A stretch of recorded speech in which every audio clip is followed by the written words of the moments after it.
板全部都強化玻璃嚟嘅，咁啊就算打爛咗咧，佢都唔會好你同埋啲大粒偏圓嘅，咁打掃比較方便嘅。咁另外啦，中間呢層咧比較特別少少嘅。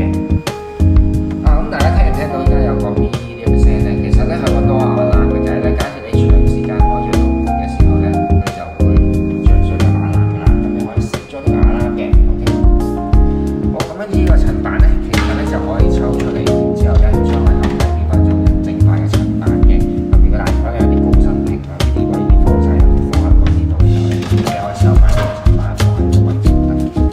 好，咁跟住另外咧，佢就拉頭先嘅層板啦，拉一半出嚟啦，都冇啲落嘅。咁另外啦，下面嗰隻蔬菜保鮮格啦，咁呢個就可以放生果同蔬菜嘅。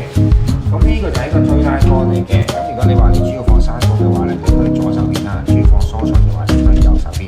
如果兩者都會放嘅，就坐喺中間就 OK 嘅啦。好，咁跟住之後啦，我哋再睇睇呢個側壁位置啦。咁上面咧就係一個隔離嘅儲存架嚟嘅，咁你可以放一啲有味嘅食物，譬如係芝士啦，或者係一啲牛油啊，甚至乎泡菜都 OK 嘅。